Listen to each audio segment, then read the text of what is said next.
In the late 1700s, when the Spanish came north along the coast, they brought food with them in the shape of cattle.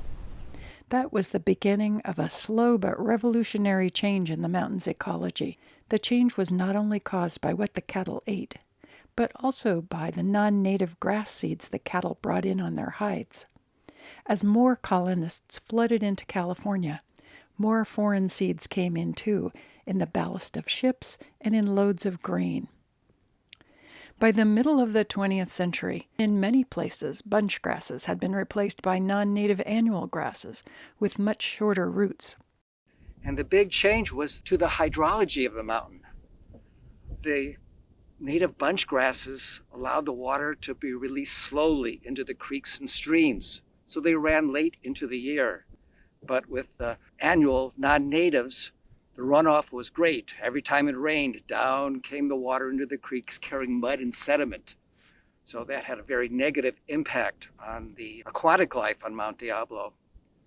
The cattle have been gone since the late 1990s with a change in park policy. That's brought in some new problems.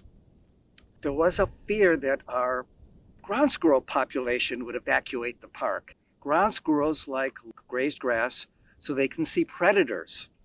And ground squirrels are a keystone species.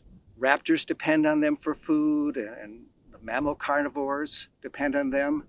And also animals lower on the food web. They use ground squirrel burrows in the summer as refuge. The jury is still out on that. In some areas, ground squirrels are still common. In others, they have completely disappeared, but we don't know why.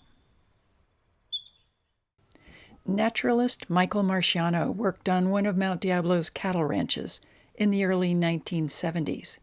It's not a working operation today, but you can still see its buildings as you drive up Northgate Road. Marciano recalls asking the ranch's owner, Angel Curley, if she might want to cut down some oaks to make more land for grazing. She looked at me and she says, "Michael," she says, "let me explain something to you. I am very fortunate to be able to own a place like this and to have all this land here." She said, "I love it. It's important for me to protect it. And I'll never forget that state of mind that you have to be stewards of these lands. And even a person that might have occasionally poisoned ground squirrels around certain areas, or would have maybe shot a coyote if it felt it was destroying one of their cattle, that type of a person still believed in protecting it.